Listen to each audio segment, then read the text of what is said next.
CMS. My name is Kathy Moore, and I teach health and physical education classes, life skills, and an RTI STEM. I want to tell you a little bit about my educational pathways, how education has been a very big part of my life, and why I'm a teacher. I grew up on a small dairy farm in southeast Minnesota, and from the get-go, my parents expected that we would contribute to the family business and that hard work was a good thing and a necessary thing. In elementary and junior high, I was a shy person. You'd never know that now. But in those days, I just was not very sure of myself. So I joined 4-H Club. And if any of you are in 4-H, you know that you learn leadership skills there, that you have to organize yourself, you have to be prepared, and it's not just a one day on and one day off thing, especially if you're showing dairy cattle like I did. It's a big commitment. Later on, when I went to high school, I gained a lot more confidence because in a small school that I came from, you had the opportunity to try a lot of different things. So I was in band and choir, just absolutely loved that. I did student council, drama, journalism, publications, speech, helped with some plays, and kept the boys' football and basketball stats for them.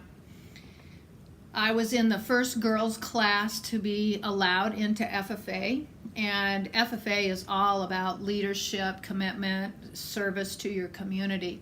So that was really a great opportunity, and I absolutely adored FFA. Finally then, my senior year in high school, the girls finally got sports. So I was able to play volleyball, basketball, and track.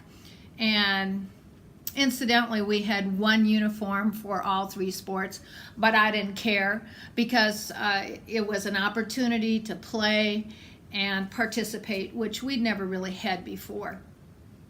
After also my senior year, I had the opportunity to help the kindergarten teacher teach first grade in the afternoons. And I think that's really when I decided that I wanted to become a teacher. When I went on to college, I, by the way, am a first generation college graduate on both sides of my family, which was really a pretty big deal.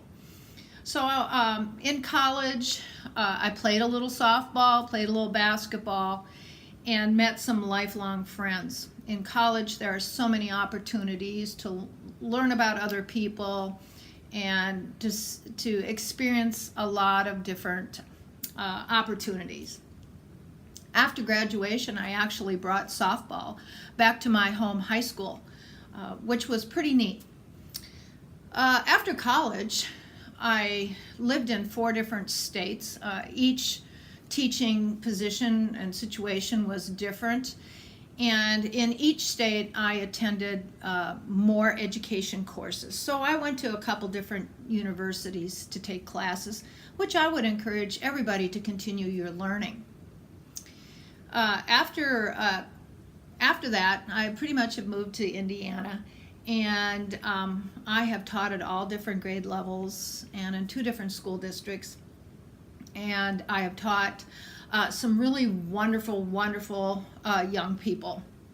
I'd like to talk a little bit about coaching. I've coached some different kinds of sports, but volleyball probably has been a love of mine. I am so grateful and pleased to have had 9 former players of mine come back and actually coach within our school system. And right now it's Miss Glassburn, Miss Skiles, and Miss Winders. And I'm just so pleased that they have the desire to give back to the community. That really means a lot to me. I've also had other players who come back to teach and work in the school system, like Miss Bailey, who played volleyball for me, and Miss Obercrom, who played basketball, and Miss Maldonado actually was a student helper of mine when she was in high school. So it's a fantastic thing when students will come back and actually contribute to your community and especially to your school system. If I could give any advice, I would give this offering to you. Get involved, join something, try out new things. Understand that you're going to struggle with things and you're going to make mistakes. That's just part of the human experience. Don't be afraid of hard work and stay in school. Find something here at school that makes you feel passionate, that you really love, and it gives you another reason to come to school. And with that, you should be able to show gratitude towards those people who are in your life. And love yourself above all. So that's my advice. Good luck and go Clovers.